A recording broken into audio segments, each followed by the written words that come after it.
When magicians get together, they like to do two things. Magic, of course. But they also like to tell stories.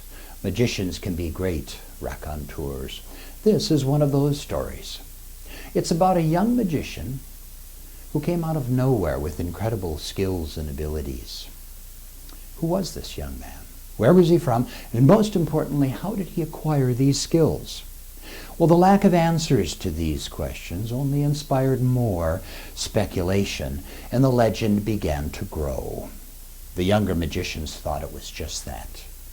Legend, folklore.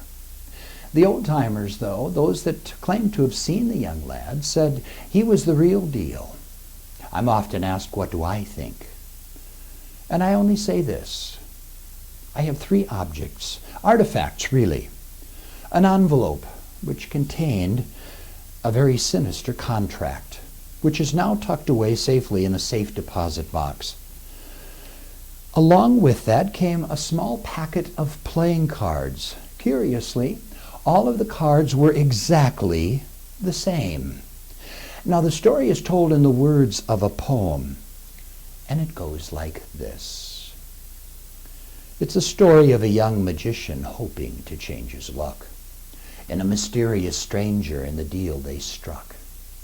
On a lonely road, the darkest night of the year, the mysterious stranger did suddenly appear.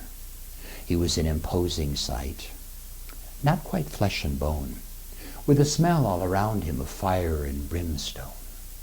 He was wide at the shoulder and narrow at the hip, a long, sleek tail with a point at the tip. He had horns on his head and hooves for feet, a complexion bright red which gave off a foul heat. I've a proposition, he said, if you'll give me a second. Take heed of my words and I'll make you a legend.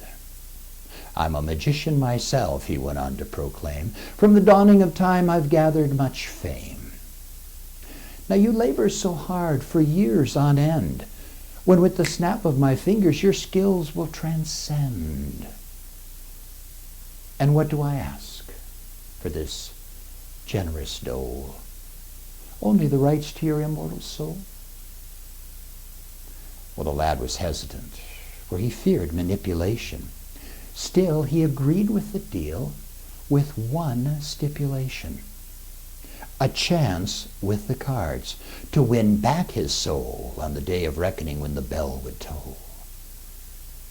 Well, the years came and went, and the lad enjoyed great success, fame and fortune and excess, and transgress, a princess, an heiress, Hilton, Paris. But then I digress. Well, the dreaded day came. The stranger once more appeared. Time to settle accounts, he said, words the lad most feared. Here is your contract, the bill you must pay. Here are the cards. Are you ready to play?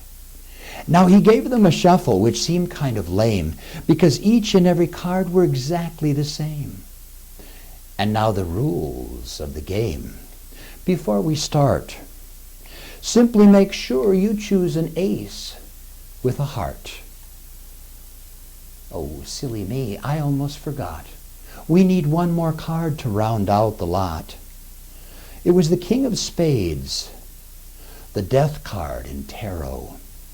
He buried it among the hearts and mixed them with a pharaoh. Select your card. Take care and choose. An ace you win. The king you lose. Well, with odds in the lad's favor at 8-1, he slid forward a card and said, there, it's done.